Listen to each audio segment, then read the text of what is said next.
Greetings and salutations. How are we doing? Okay, guys. I'm gonna just thanks everybody for connecting. This time around, we decided to.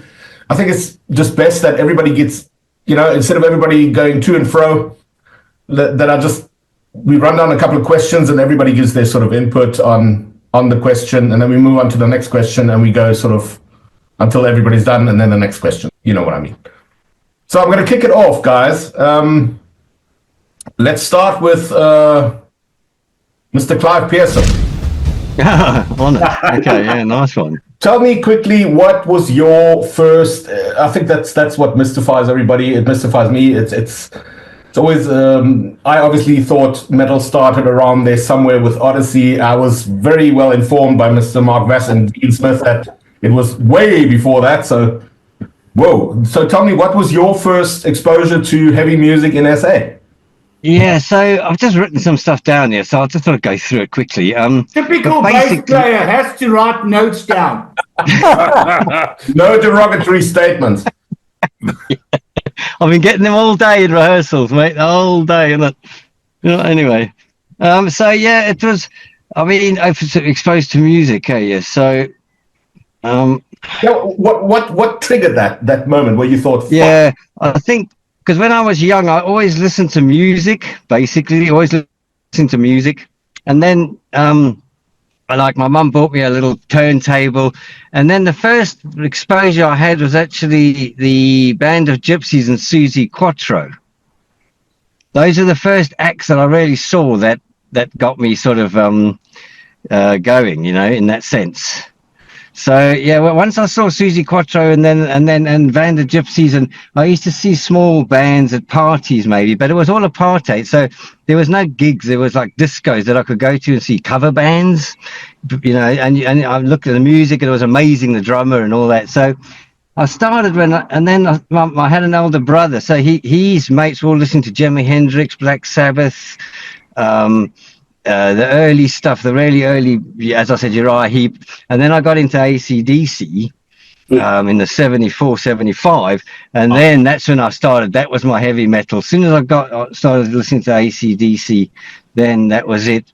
And then my brother, he was older than me. So obviously I got exposed to the older brothers' mates and their music, which they introduced me to that music, really.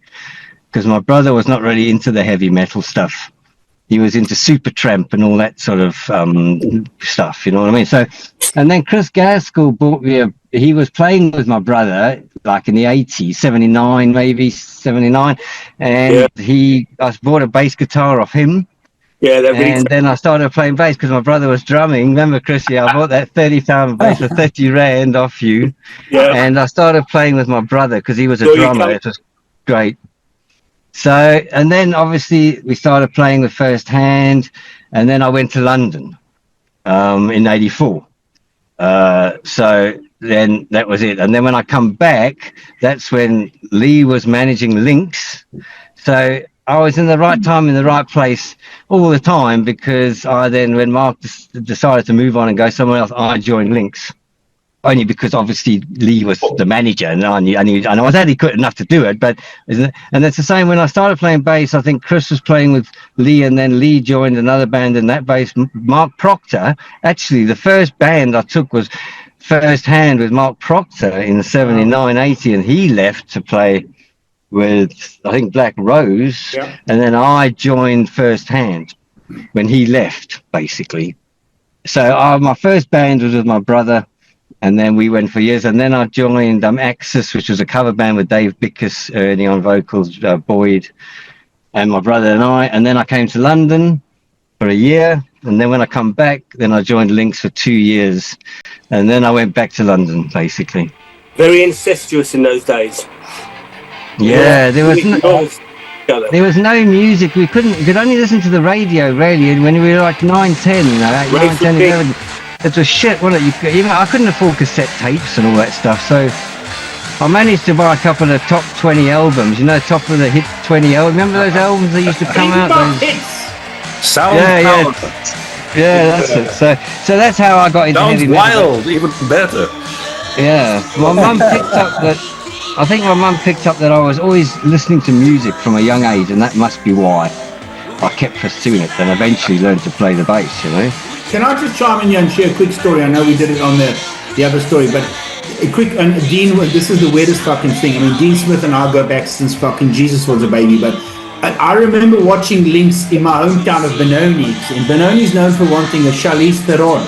We all know Charlize Theron. Actually, in the Brandbach Hoerskool with my cousin, funny enough. But anyway, so I remember Lynx playing at the Battle of the Bands. We said at the Lido Biscope, they turned it into a venue, and I think I was 14 or 15.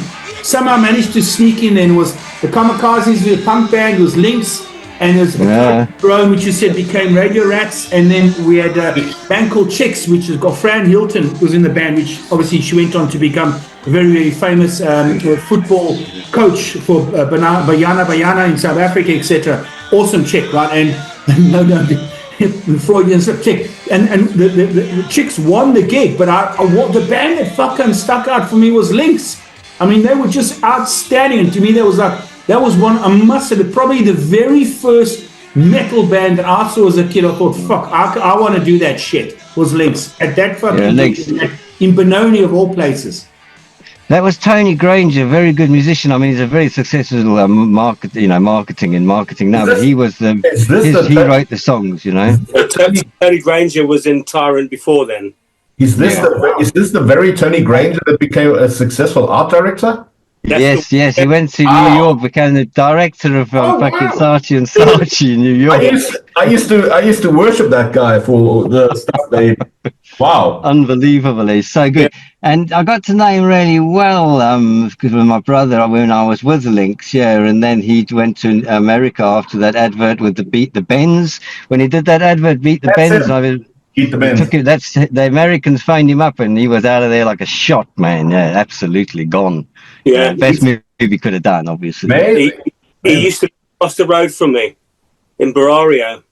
But we all grew up in the school. You see, me, Chris, Tony Granger, and don't forget we've got to mention the Asylum Kids because they were a big influence. Although they weren't metal, but they got a record deal because no one would fucking the government didn't want it or the radios wouldn't touch them, and we gave them a record deal. Well, and they were part of that initial from Chris, me, Tony Granger, Stevie. And that we were like school, and that was the core clan of the metal heads at school, you know? Yeah, Silent Kids was like big for us punks. They were really... Because do you remember Midnight Flyer? Do you remember the promoter, Midnight Flyer? We worked with him, and he recorded the Asylum Kids, I think. Yeah, that's pretty cool. In Yeovil, he had a studio in Yeovil, Midnight Flyer, in 81 time. Yeah. So we got to know them through him, really. Were you talking about that whole Berario sort of Northcliffe, that time? Do you guys remember a bass player? He came across from Denmark as a young kid and went to Brighton High called Chris Haleman. No, I know who he is, though. But I mean, I don't know if he was hanging out with you guys, but I mean, I know he knows Nicky Corns as Krach, as I call him, Chris, which is a good mate of ours. I mean, he lived in South Africa and formed... with Bernie Torme and Phil Lewis. They had a band called Torme. Phil Lewis went on to LA Guns. Chris went on to join Shark Island in LA. Now back here, living in the UK. At Shark Island. And it's just, there's a weird South Africa. What's this thing with these bass players? Like they seem to fucking all come out of that part of the world and then ship off overseas. How many SA guys were in all these bands? Amazing. Yeah. Plenty. Shark Island, I followed them for a while, Shall we move on to...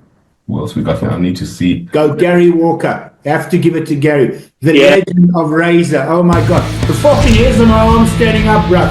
Honest to God. I don't think I've ever watched heavy metal band in those days that I got a hard on so quickly, but that was fucking Razor. Okay, Gary, you're up. What tickled your fancy in the beginning? What you mean? What got me into playing? What raised your arm hair up?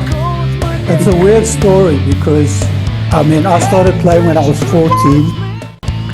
At the time, kind of was into music, but never thought I'd play. And then one kind of Saturday afternoon, I was coming back from playing a soccer game, And there was this guy just sitting on the pavement jamming on an acoustic guitar. So I stopped, watched this dude playing for a bit, and he said, "Do you want me to teach you a couple of chords?" And I'm like, "Dude, I'll never be able to do that." So he says, "No, it's easy, you know what I mean? I can show you 3 chords and you can play dozens of songs with this stuff." So anyway, I sat down, he showed me some stuff, wasn't quite getting it. But after that, we became kind of friends, and he showed me how to play a bit. And then he said, "Let's put a band together." He said he's got a mate who plays bass, and I want to play drums. So I'm like, "Yeah, cool, let's do it." But at the time, I was getting very much into Grand Funk. That was kind of my Yeah. Jesus, I love that band, eh? And that bass player, Mel Shaka, he's still my favorite bass player. To this day. That was Railroad, wasn't it? The album Railroad? Correct, yeah. Yeah. And the minute I heard that dude play bass, I said, "That's the instrument I'm going to play." So myself and the drummer, myself and the guy who was playing bass at the time switched. He started playing drums, I started playing bass. And that was Heavy Weather. That was my first band. And the dude, Heavy Weather, okay. yeah, and the dude that got me into playing was Tony Groenewald, who I still jam with today. Wow. Yeah, I remember him. You know? Yeah. Wow. And Tony Groenewald just played with Off the Edge, all those bands. Correct. Yeah. All those vinyls. I mean, Yeah. that is a musician of note, like international standard, for sure. Wow. Yeah. Really, So anyway, really Tony and I really still play together today. We've got like a recording outfit called Sundays at 11. We're busy doing our 5th album now, so we still play, you know. Anyway, so I was in this band, Heavy Weather. We started out like knowing maybe 3 chords between us, and we got better as time went by. We ended up doing some pretty big gigs. I mean, we supported Stingray at Club Chicago back in the day, you know. Yes. But then I went into the army 2 years, got out, the band reformed. Then I got called up for a camp, and while I was away, Tony joined another band. So I came back at a loose end, put up an ad, and I got a call from Cole, Apples Riley. So yeah, so they had a band together called Banish. It was Cole, Rolf, another drummer, and a singer called Alan Madden. I don't know if you guys know him. I remember the name. Yeah, anyway, so that was Banish. We were doing like top 40 stuff. Then we got in Joe Day as a vocalist. Wow. Yeah, and we were doing a lot of female vocal stuff at the time because of Joe, doing like Kim Wilde, Pat Bennett, all that kind of stuff. And then Joe left to join a band called Roxanne, who were the resident band at Club Chicago. And so we stuck without a vocalist, so we decided Rolf was playing keyboards at the time, and we said, dude, you now the singer. So Rolf went up front, and we also decided at the time we wanted to do heavier stuff, you know. So we went up to Hillbow Records, bought a pile of fucking vinyl, and just started learning stuff off the album, you know, and started gigging as a heavier band. Went through a few drummers, landed on Ian. Great fucking drummer, was a real coup for us to get him at the time. Then we were offered a residency down in PE, but we said to our agent, we were with the agency called Progressive Productions, and we said to the dude, "Look, we want to play rock." He says, No, I sent your set list down to the owner of this club, and he's happy that you do your stuff. So we're like, cool. We head down to PE. Opening night, we open with Number of the Beast. So we had this thing we used to do. Rolf used to come on in like a dog collar, and he had this like leather-bound book that was supposed to be like a Bible, and then we used to have the intro, woe to thee, the whole thing. So we opened with this. We had a smoke machine, the whole fucking thing going, and these dudes they came into hear the Bee Gees. Now they're hearing Maiden. Okay, These dudes sat there like with big eyes checking us out. So we did this like for maybe 2 weeks. Then the owner of the club calls us and he says, "You dudes are going to have to do more top 40 stuff." So we were like, I'd love to say we stuck to our guns and said, "Fuck you, we're a metal band." But of course, we now like see ourselves as pro musers. We're earning our money making music. So we buckled down. We said, "Okay, we'll do some top 40," which we did. But we tried to stick to the rock stuff. I mean, we were doing stuff like Steve Miller Band, Sammy Hagar. There was a Tube song called "Talk to You Later," a really cool song. We were doing that. Anyway, we went through the residency. Then we were supposed to go on to Pietermaritzburg, and the gig fell through. So we came. Surprise! Yeah. So we came back to Joburg, and at the time I was having some issues with Carl and Rolf because of a chick I was involved with who caused a lot of fight. And they basically gave me an ultimatum: either you get rid of this chick or you out of the band. So I played hard ass and told him, "Fuck you, I'm out." That's quite a familiar story, eh? Yeah.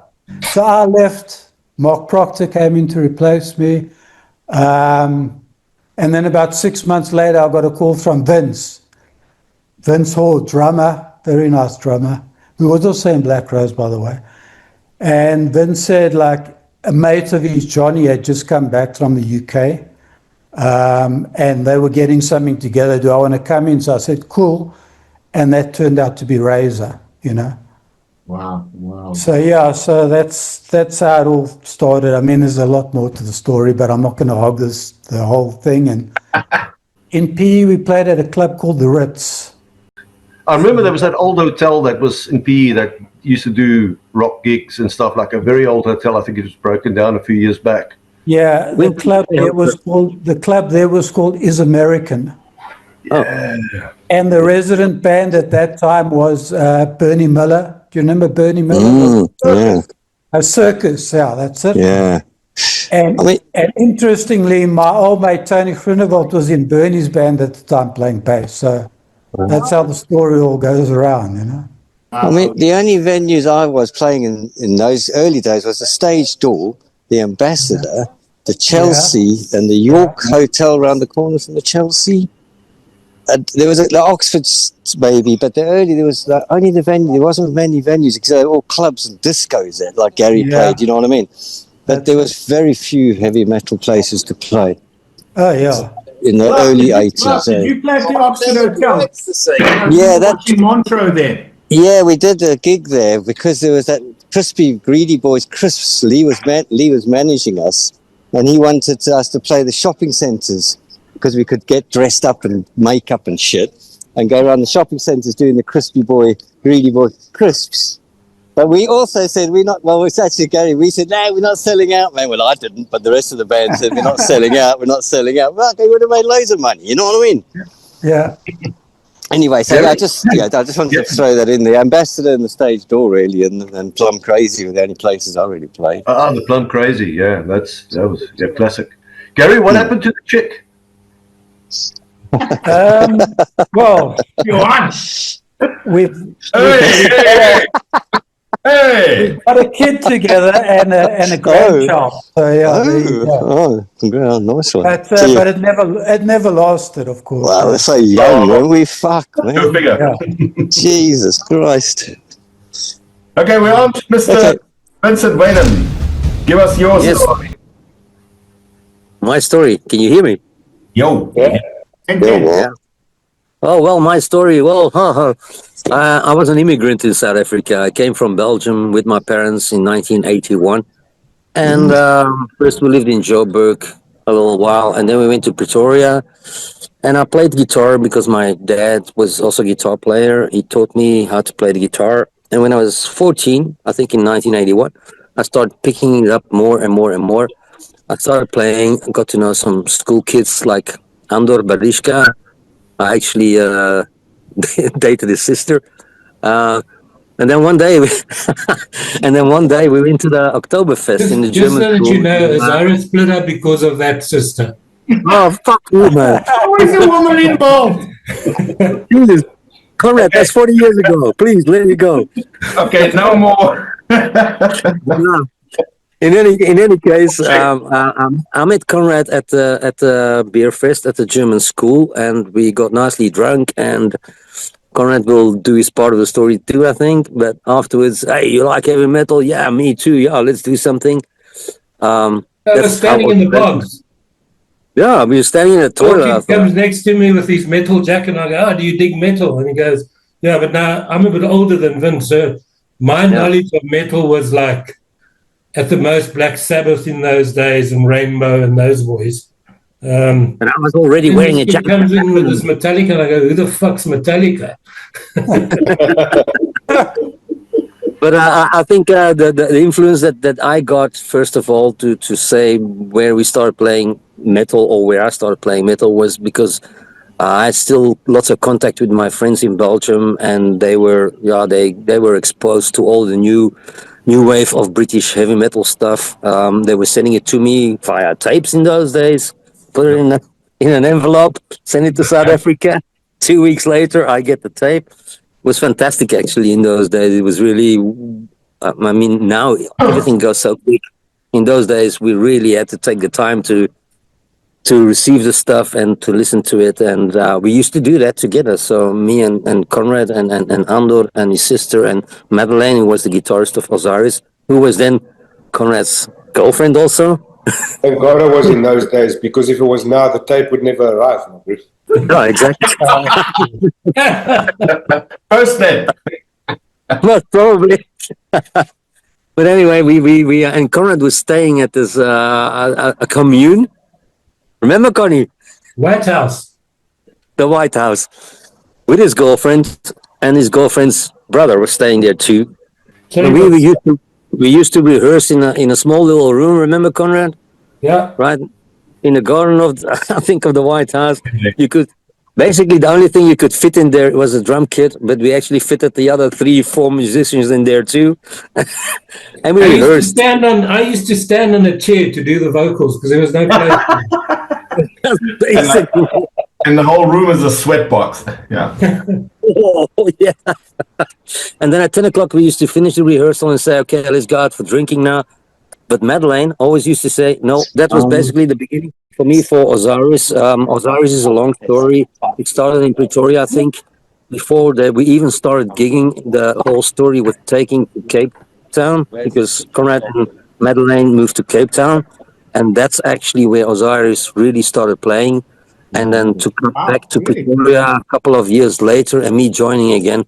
So and in the meantime, I was playing with Viking in Johannesburg and Pretoria, because the actual guitarist from Viking from Cape Town came to Pretoria, and actually Osiris in Pretoria started playing with the drummer of Viking.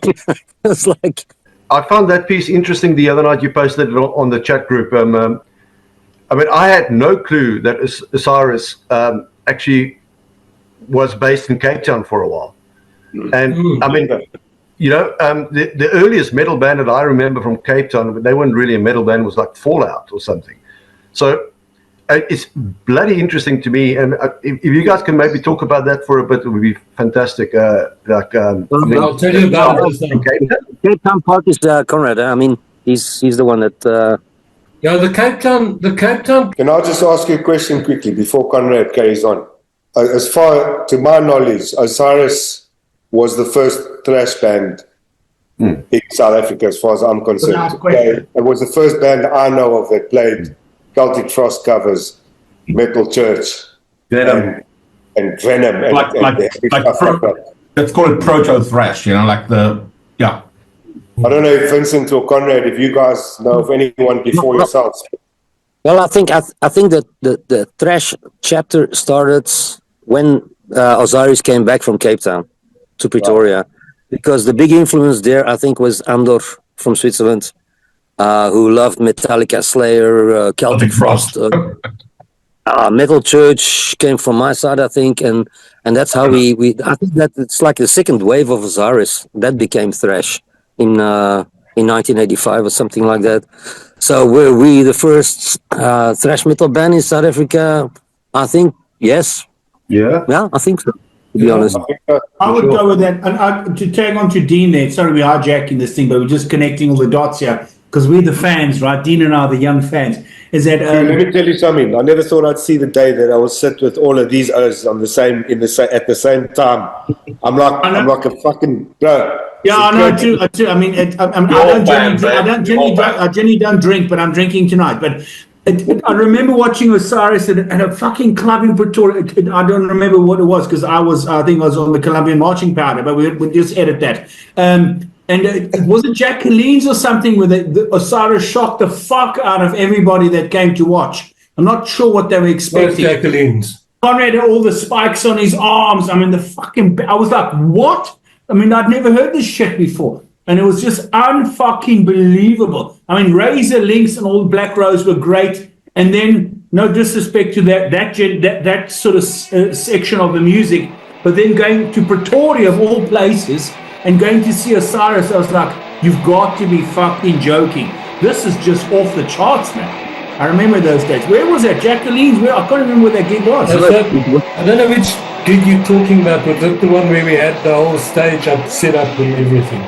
Yeah. I think it was a musical conservatoire. It was, okay, so what we did is, so that's quite interesting. So Jackhammer actually, well, it wasn't Jackhammer. Raven used to play at a place called the Music Conservatoire of Pretoria, and then they shot off pyrotechnics the one night and then they got banned. And when we started with the whole Osiris thing, I always said, well, we got to go fucking huge. So we're going to have a massive stage show because I didn't dream small in those days. I dreamt I was going to be like the next fucking superstar of the world, you know what I mean? I was going to like be at the Playboy Mansion, all that type of cuck. That was like my goal. But we then approached these guys with a long story that we were launching. Okay, but anyway, so we had to approach these guys with a long thing that we were doing a music launch and everything, and they eventually gave the okay for us. Needless to say, after we finished that night, the Music Conservatoire of Pretoria banned all rock music out of their system. Yeah, just to quickly go back, I'm not going to give my whole background. I'll tell you where it all started. So when I was little, I think one of the first heavy bands that I knew word for word was the Sweet Ballroom Blitz or something like that. Yeah. And then obviously, I think my first album I ever bought was Black Sabbath Volume 4. I think I was in Standard 4. And I loved that album. I still love it. I still love it today. My other big thing was Caught in the Act, Grand Funk. Oh, what an album. And I just used to love these guys. And then Standard 8, I sort of wanted to start forming a band, but it only really happened after I came out of the army and I was in Pretoria Technikon at the art school.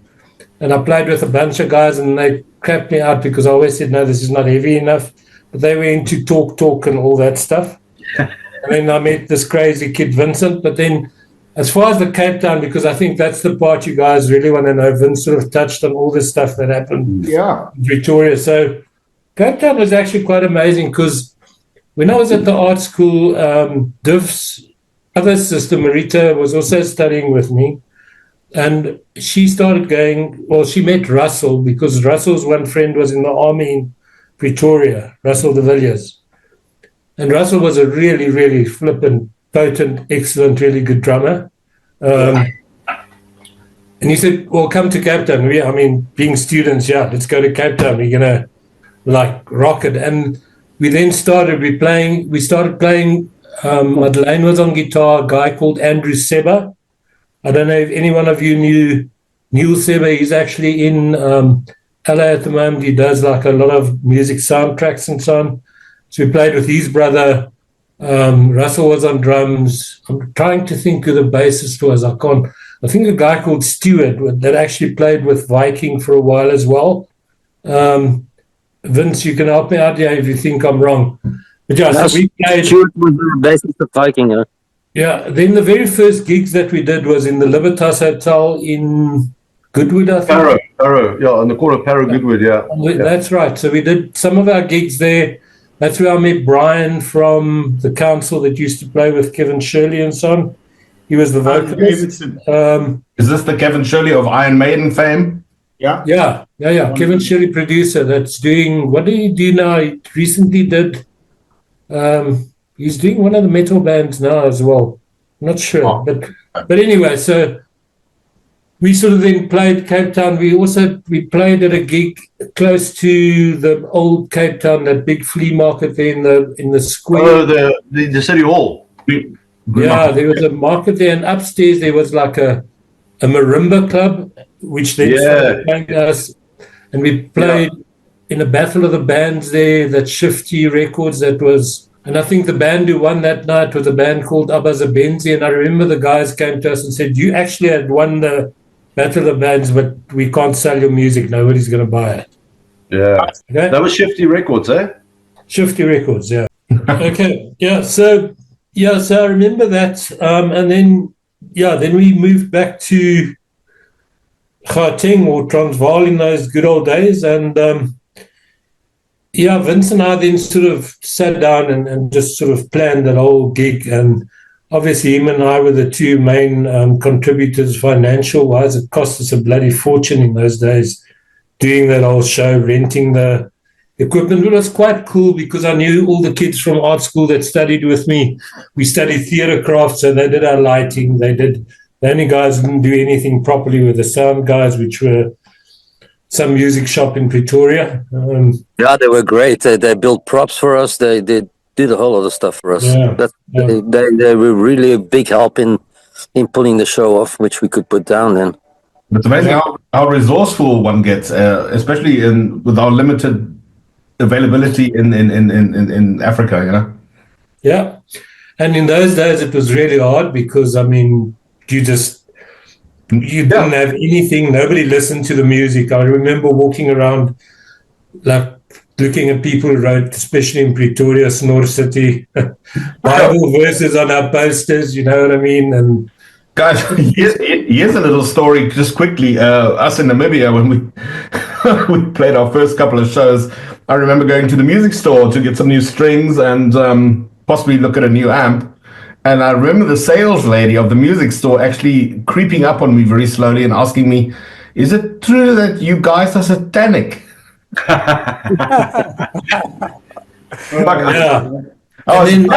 can say a lot about that. We can say a lot about that. Of course, then the famous one in Pretoria with us with our long hair was calling us Steekmoeder. Yeah. Konrad, I just want to quickly, before everybody joins, that stint in Cape Town, what years are we talking about here now? Like 86, 87? No, shit, it was before then. I think most probably 85, 84, 85. Well, the gig from the music conservatoire was in 1985, I think, or 1986, either 5 or 6. 85, I think. And so that was after you guys moved from Cape Town back to Joburg, to Pretoria. Yeah. So the Cape Town must have been about 84, 85, right? Yeah. I think it was 85 or 86, one of the two, not 84. That was too early. I think they were still in Cape Town then. But what we did have was we had this big Anubis on our posters for the gig in the music conservatoire. Yeah. And because the church was actually owner also of the music conservatoire or whatever, they phoned us. I think it was only a week in advance. Correct me, Konrad. They told us to change the posters, which we actually hung up all over Pretoria. And then we quickly made copies of the 4 band members to go and stick it over the posters of. Oh, that's right. Shit, I forgot about that. Remember that? Because of Anubis, the god. Buddy. We're stressed, but well, that cat thing, yeah. Like an evil. You see what I mean. One of the things I picked up in the admin chat or in the chat was that Konrad and them had some connection. They even made these statues, paper mache, I think, statues of these things which they had on the stage. Yeah. I'd fucking love to know what happened to all that. So I'll tell you, that set was actually very interesting because that set was used in the first production of Aida, the opera, at the State Theatre in Pretoria when it just opened. And because I did my practical at State Theatre, I knew of that set. So when we came up with the name and we decided we were going to do the show, I said to Vince, well, I know that you can rent the stuff from Pact. Props. And that's what we did. So the main part was actually the stairs going up with the drummer set. That was from the opera. And I think that big Anubis head was also from the opera. The interesting fact was those stairs were actually used then again 2 years later in the flamenco production at the State Theatre again with Jose Montoya and so on. Yeah, I actually did the sound for you used to rehearse there. I'll tell you something quickly about that gig. Besides Black Sabbath playing at Sun City, that's the first gig I ever checked in South Africa that was on like an international level, as in the stage props and the stage setup and everything. It was fucking incredible. I'm not worthy. Thank you, Des. My bro, it was fucking incredible. Let me tell you, bro. Check out what Chris is flashing there. I see a Black Sabbath thing there. Beware. Sun City. Sign. Got the Sun City. Oh my God, you got the poster, dude. That must be worth some cash. Oh, don't show Mark that. He's going to want to buy it from you. No, I was just about to say, how much do you want for it? Fucking know me too well. And actually, Ian Simpson actually gave me this because he knew I was a massive fan. Wow. That's fucking super collectible. How much do you want for it? Anyway, back to you on as the mediator, facilitator, and you and Greg. We'll talk about it later. Call me. Yeah. I would like to move on to Mr. Gaskill. What was the question? your first trigger point. We're still at question 1. Yeah. Chris is still the same. Age 10 years old, into the suite, Slade, glam rock. That moved Gary on. Glitter. Not quite Gary Glitter, no, but that sort of stuff. Then we went on to Black Sabbath, Uriah Heep, moved on to that. And then basically wanted to play guitar, wanted to play bass. That moved on, went to South Africa, high school, watching high school bands. There's a band called Speed, which had Tony Granger in. Wow. And they used to do covers of Thin Lizzy, Black Sabbath. Hazy. Wow. Me and my mate was Mark Palm, Nipper.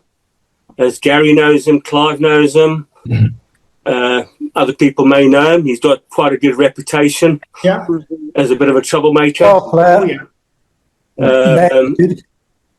And we were mates, and we learned how to play guitar together. Then we joined up with Tony Granger from this band called Speed. Other bands in between. And then we formed Tyrant. We did a few gigs. We all used to rehearse in this building in Joburg, Razor, Black Rose. We all had the same building. We were all in there. We would basically go in there with a few tins of beer, go and rehearse, play a few numbers, and then you'd go next door and see what the other band was doing, see which covers they were doing. Okay, so Razor were doing Breaking the Law. Okay, we can't play that song, but you got to find another song to do. And that's how we just sort of all formed, really. But Black Rose were the sort of established band. Razor, I would say, with the second established band, and we were sort of coming up and seeing what was going on. And then we would get the gigs at the Golden Banana, play at Hell's Angels clubs, which was pretty daunting. Daunting. Yeah, pretty daunting. Bikers, yeah. Metal. But, as a kid, me and Nippy used to go watch a band of gypsies. So we can't fault them. They were a big part of our influences. So were Harlem Kids. Stephen Howell used to know them. Used to live just around the corner from us. Used to watch him rehearse with his earlier bands. So it was all part of that music growing up. We just knew we were going to play music, me and Nipper. We got into a lot of trouble. Tyrant became basically, I think Gary went over to the UK with Vince. Was that right, Gary? Yeah, that's right. And sent back straight back. And they sent Gary back, and I was about to go to England, but we decided to get this band together called Unchained. Oh. And we just basically played for a few months, but we learned all these songs. We were playing Wasp, Motorhead. What? All that. But quite a few of our own stuff, I think, Gary, didn't we? Me and you used to write. Yeah, good tunes, man. I remember Unchained. It was pretty good stuff, yeah. We did them a lot of time. I knew I was going back to England, but we got this band together. But we used to always go back to my house for Bryce, and then we used to start getting this contingent from Pretoria, and I think possibly from Razor Times. Remember the Pretoria contingent? Yeah. They were into the heavier stuff. They were into the Venom. You know, I mean, like, I hadn't heard of Venom before, and it's like, fucking hell, what the fuck is going on here with Venom? And it just got heavier and heavier, and this was like, you got Metallica, and you just know that, okay, things were changing. From the old school, the Black Roses, the Razors, and the Unchained, it was moving on to a different direction. Heavier. This is like when sort of thrash was first coming around. So this is where Vincent starts coming in with all the Pretoria side of things, which... It's your fault, Osiris. I think Pretoria seemed to breed the heavier sort of sounds. But Chris, sorry to interrupt. I was going to ask about that because even from Cape Town, I got into the music scene in sort of 1986 and around there, and even then I could notice there was a distinctive sound difference between bands from Johannesburg and bands from Pretoria. Okay, that's interesting, but I think probably maybe it's living in Pretoria gives you that harder edge. I don't know. But I just remember them coming around. Remember, Gary, he used to come around to my place to Bryce. Yeah. And the Pretoria contingent came. And there would been their tapes. It would be Venom. It wouldn't be the proximity to Voortrekker Hoogte. Well, it wouldn't be the Scorpions or that sort of stuff. It would be the heavier. I think it had more to do with the fact that we had a better line with Europe. We got all the new stuff via Switzerland, Andorra, Belgium. So we got all the new stuff. So we were quicker maybe on the ball to start changing our music. Or it's Pretoria's got nothing to do with it. I think it's got to do with the link that the members in Osiris had with the old Continental. That's it. It's more that. And there's nothing with we also had a very big German contingent in Pretoria, which at that stage, the German school, which a lot of the kids listened to the new stuff. Yeah. Well, I remember Andor and Vincent and the guys bringing the tapes back from Europe, and that's when Venom. I mean, Rafe Levine, when he used to have that Friday night rock and horror show. Yeah. I think he was probably the first DJ to play Venom and stuff like Metallica on radio in South Africa. But we were getting all the underground stuff from Vincent and Andor. So I kind of agree. I don't think Pretoria had anything to do with it. Was not so much to do with living in Pretoria. It was the guys that came from Pretoria. And that's how a lot of the thrash made it into South Africa. Don't tune my bread. It was hard living in Pretoria. I lived in fucking Rosettenville, my bro. I is a Dutchman, and to fight other Dutchmen is like tough work. You're right, my bro. You're right. I'm not saying it wasn't Pretoria, but I think just joking. But so Unchained was only brief, but we had a great time doing it, and I was always destined to go back to England. I wanted to go to play the Marquee and places like that. And eventually I did with other bands. So that was a bit of a result. And I met up with Carl from Black Rose, Ian, and we played in bands together over the next few years. and Vince from Razor. We all met over there, and we got into different bands and carried on playing in the UK. So it just carried on, you know. Question, was that named after the Van Halen song? It was indeed, yeah. Oh, yeah, I thought, yeah, okay. Sorry, just to butt in on Pretoria, because we did do a gig with Black Rose in Pretoria at this hall, and they had all these fucking fir trees on the front of the stage. Was anyone there? And they came absolutely pissed out their heads already because Mark was late. And they had, like, the stage was like there, and then they had these little fir trees all along the front of them. The Black Rose turned up and said, "We're not fucking going on there, man. Get rid of them." You know what I mean? That was that was Black Rose and the band called I played with Dave Bickers and Boyd and Lee, Axis. We were called Axis. But yeah, I remember that gig with Black Rose. Yeah, in Pretoria, man. That was Pretoria. The only time we played Pretoria. I don't even know about that gig. It was like 1982, 83, I reckon it must have been. Yeah. You know what? I actually know what gig it was, and it was like, what was that fucking place? It was like a whole day festival job, and Black Rose headlined. Indoors. With fir trees in front of the stage. Yeah. No, you know what? It was a German club. I'll tell you now. It was. And we played with the fucking fir trees, all the bands except Black Rose. When Black Rose turned up, they made them take it down. We're standing there in front of these fir trees. You know what I mean? Not thinking anything. But yeah, you know the place was called the Zillertal. Oh, is it? Yeah. Yeah. Okay, but country with Clive Bruce. Okay, moving on.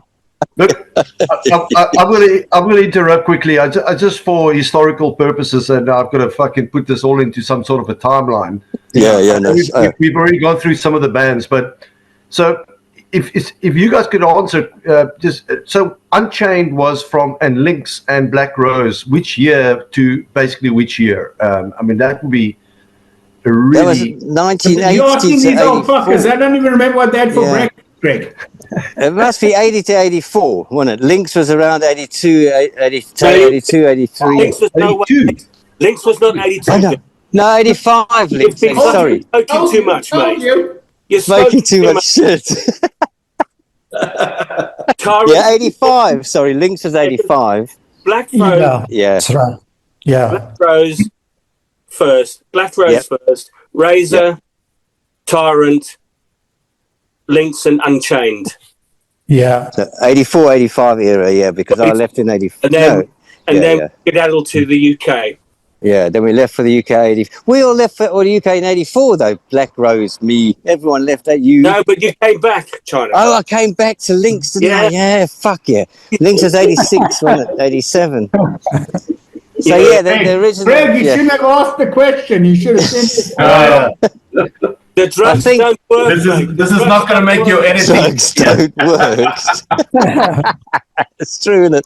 But what I'll do is maybe if we all send just our timelines in of the bands we were in, just the timelines from those bands. Yeah, just send the timelines, yeah.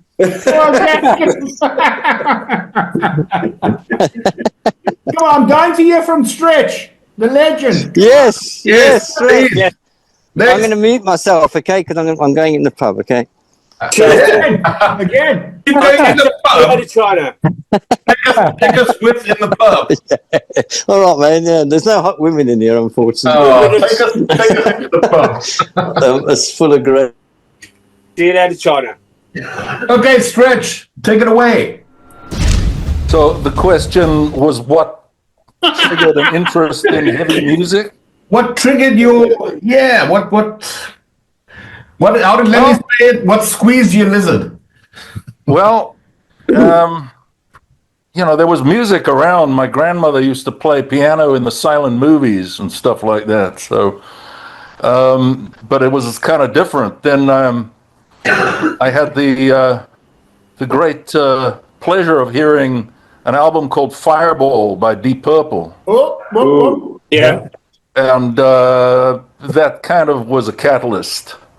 I was actually playing drums at the time. Somebody said to me, you should listen to Ian Pace on this album.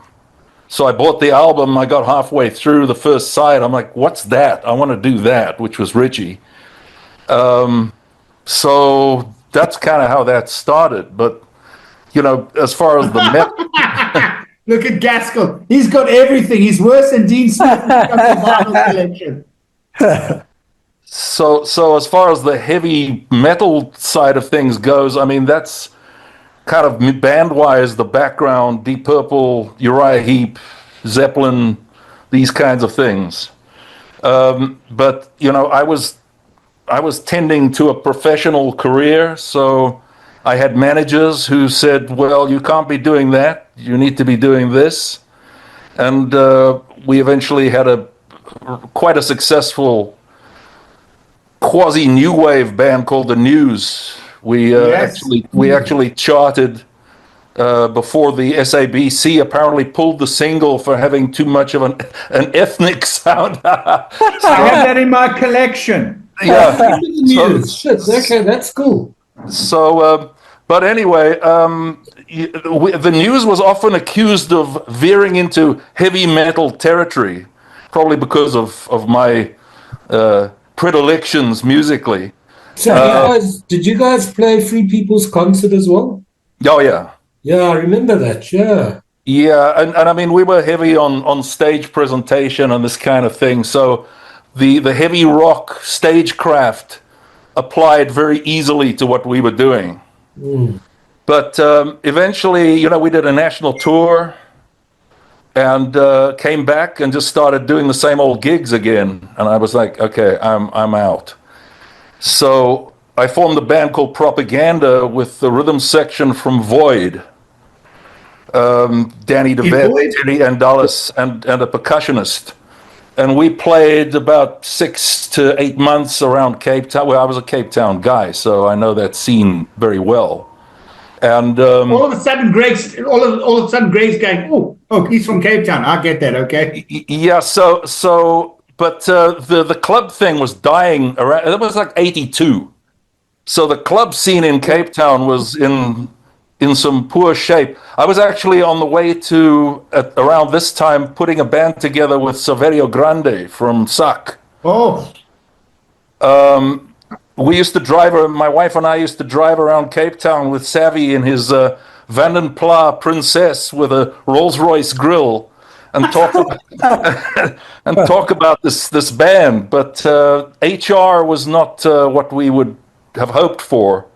Plus, Savvy, yeah, very interesting stuff. I don't want to digress, but a couple of Savvy stories I mentioned to Mark, and he said save it for now. First time I played with Savvy, he came around to a communal house in Kenilworth where I was jamming. And I mean, it was just like this powerhouse. And we were playing this thing, and the floor tom, I could see it start to settle on its legs. And it just fell on its side on the floor, and he kept pounding this thing. It didn't miss a beat. And he was chasing this floor tom all over the place. But anyway, that sort of indicated to me this could be a good guy to have a band with, But anyway, we set up a rehearsal with some of the people we were able to get hold of. And no Savvy. Eventually arrives reeking of fish in cut-off shorts. It says, sorry guys, the snook were running. So anyway, we ended up with Danny and Terry from Void, and we played Cape Town out for a while till about July. Then Danny and Terry said to me, come to Joburg. And I was a hardcore Cape Town guy, so I said, it'll change, I'll hang out here, try and do something. But they were right, I was wrong. So within a few months, we went up to Joburg.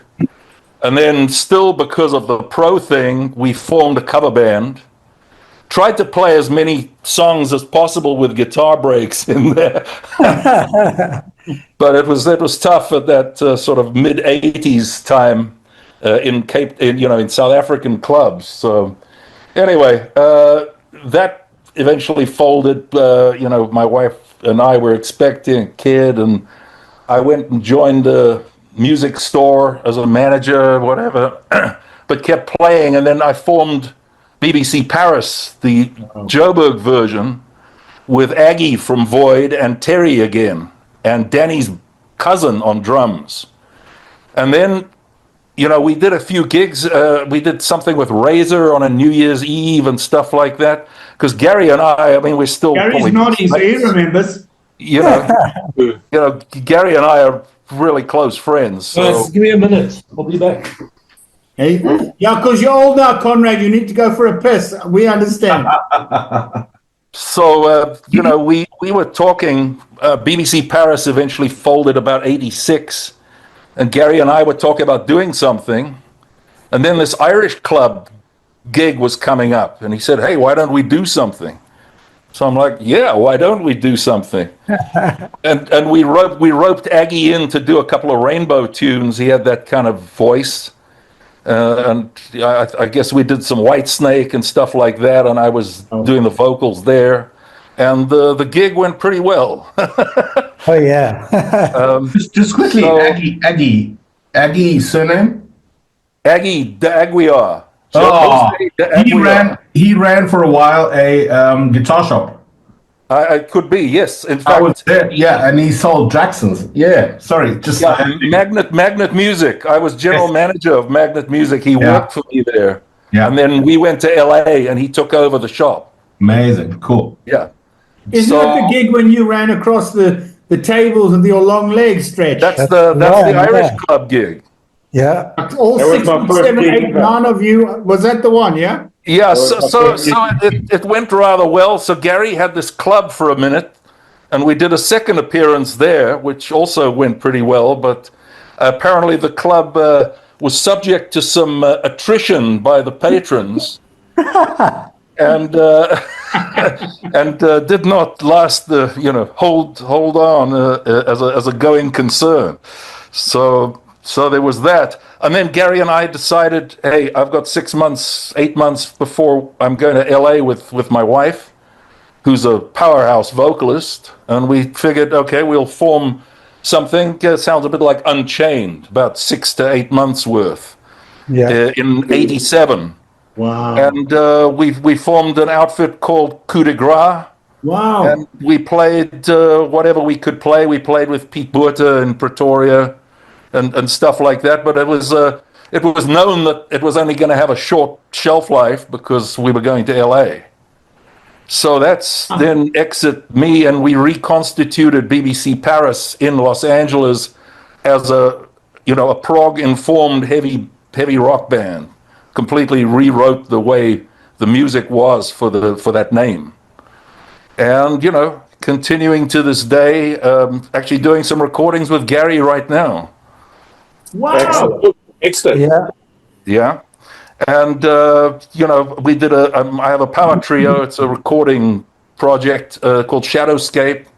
We put out an album in 21 on Bandcamp. I've got it. Absolutely outstanding, brother. And the benefit of all that is you didn't have to sing in Afrikaans. Well, I didn't get anywhere near Voortrekker Hoogte, so. So anyway, that's kind of the way it is up to leaving for LA in '87. I got into fusion guitar, Al Di Meola, this kind of stuff way early on after my Deep Purple initiation. So I kind of draw on some different things in terms of guitar playing. So yeah, that's pretty much. Gaskill, I see the picture in the back. Gaskill's looking for another vinyl. If he's got, is that a BBC? Yeah, there it is. Splendido Hotel. Oh, fuck, he's got it all. I tell you, Dean Smith, competition, bruv. I've got that record. Of course you do. And I know you. Jazz rock and roll. Yeah, beautiful music. Yeah. Oh yeah. So that's kind of where it is. Any questions or anything, I'm happy to answer. Yeah, I've got one. It's like, so of the original founding bands like Lynx, I'm not going to say fucking Unleashed guys. I'm going to say Unchained. He's not going to say Iron Fist when he's drunk, but we won't go. Okay, but so the majority of the bands, at least 60-70% of those bands left overseas. In the mid 80s, yeah. We had to leave to try and do something else because there was nowhere to go. Yeah. I was rather saddened when Gary Walker decided to leave, but I was running a music store at the time, and I think it was like the next day he shows up. I'm like, welcome back. Apparently they turned him around at Heathrow. I arrived at Heathrow thinking I was a rock star with my hair and earrings and these tight black and white jeans. And they took one look, and carrying a guitar as well. Of course. One look at me and said, "Come here, dude, in the back room." And that was it. I was out on the next plane home. Oh, no. Well, can I be as bold as, can I make a statement? And I've had probably about a bottle of Mezcal, so you can delete this, Greg, if you like. But I have to say, hand on heart, all the folks on here tonight have been fucking godfathers. If it wasn't for them, I would not have done what I've done. I mean, I joined a Christian country and Western band, as you all know, but there's one guy to me who fucking set the fucking stage of getting a band and going and making South Africa heavy metal happen, and his name's Gary Walker. Yeah. You've been there from the beginning, Gary. Yeah. Sorry, Chris. Gary, honest to God, look at this. I got fucking hairs on my balls are standing up. Honest to God, it wasn't for you. And there's all the guys on the fucking tube here are massive kudos to all of them. Konrad Tanaro, one of the best frontmen I've ever seen in my life. Remember, I used to fucking stand in front of the stage pushing the people back at the Aragorn gigs. But kudos has to go. No, Gary Walker to me was the fucking man. And anyway, and Greg, you can edit the fuck out of this. It's fine. But that's my 10 pence. Dean, young Dean Smith, I'd love to hear your view. If I'm wrong or right, brother. Bro, I was going to say the same thing. Like, I was lucky enough to be born from a mother who was a fucking total headbanger, and she still is. So I was like born into the heavy scene. Like, in the womb, I was listening to Sabbath and all that shit. And although, like all of us, the rest of us, we all had our records, our AC/DCs and Sabbaths and Kiss. We had all that shit, but it wasn't accessible. It was a record in our hands. And then we started going, when we were old enough, going out into Hillbrow and stuff. And Gary Walker was the first fucking guy I ever saw on stage. And I know I said it in the chat the other day. He's like the white fucking planet for me, bro. The way you played that bass and you sang, we were at fucking stars in our eyes, bro. Gary, you guys are embarrassing me. Come on. And Vincent and Konrad, honestly, you are the people that made us want to fucking be on that stage. That first gig, that Stretch was talking about at the Irish Club, that was the first gig I ever played in my life. And these guys had the decency to let us come and play there. We fucking couldn't play. We played out of time. We did shitty covers, but they let us play. Stretch running across the tables was like, I would never seen anything like that in my fucking life. 6'9" of all of him, fucking like a fucking I don't know how his head didn't go through the fucking ceiling.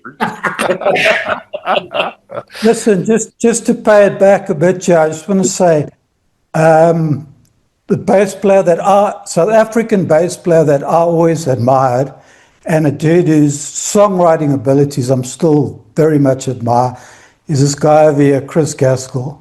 And the other thing I want to say is the best guitar player ever to come out of South Africa is also on this, and that's Robert Stretch Schoonraad.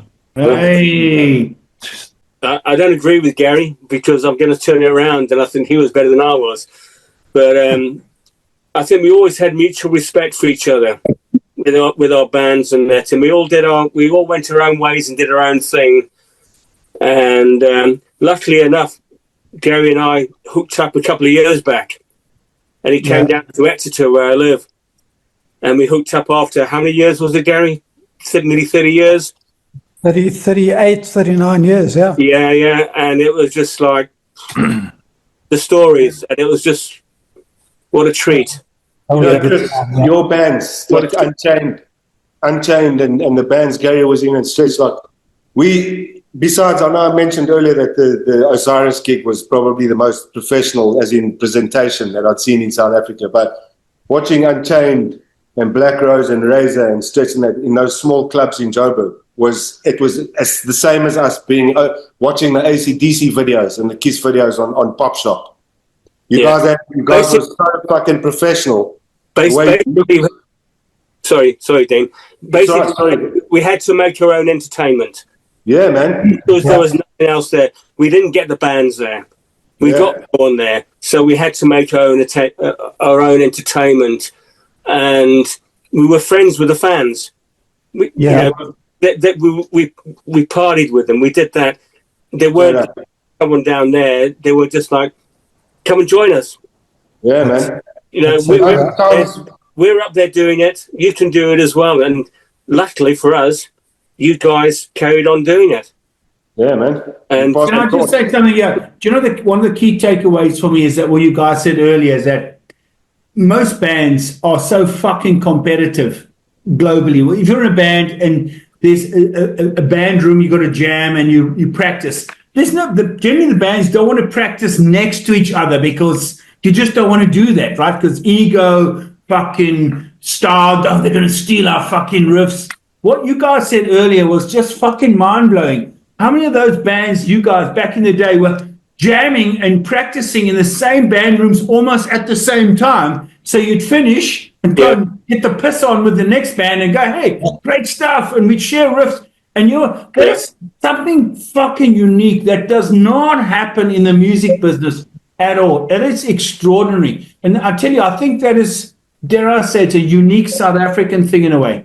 Yeah. Also because, Gary, remember that lot? Just quickly. We have to reconnect again. I think we're going over. hate to be the bringer of bad news. But Gary, you remember going to the Bungo, that studio? Oh, yeah. And, a few parties there. That's right, yeah. Yeah, listen to Rafe Levine's rock show. That's it. Those are good times, man. Very good times. Very good. Hey, just a quick thing here. Bleed through the rehearsal room wall. It's not always a bad thing. When I was rehearsing BBC Paris here in Los Angeles, the rehearsal rooms here are pretty organized. You got 5 units or 6 units, whatever. Anyway, we got finished with this particular rehearsal room was attached to a recording studio. So we got finished, and the engineer from the recording studio comes into the room where we are. He says, I need to record you guys.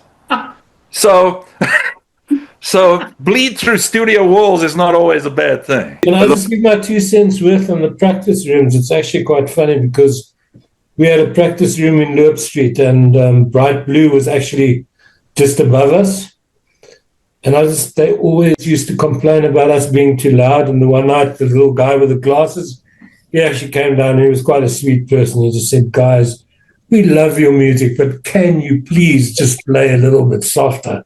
And I'll never forget it because then soon after that, they had their monstrous hit that they did have with...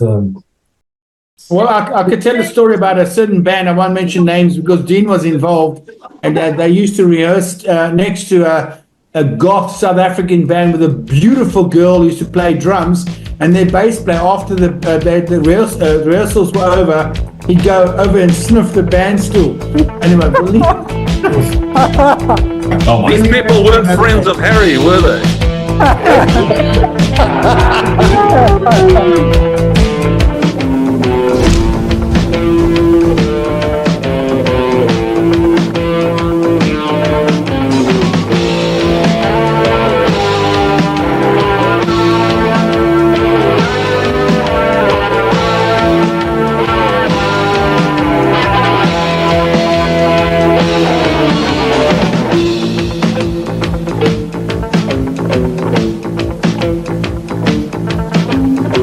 The wicked silence spreads its face across the room. Snuffing strands of sanity can't be heard across his tomb. Competition rules have stated no one needs to die. Just live quickly now, there's no need for a goodbye. And it's a raw deal for the small whales. It's a raw deal for the competition rules.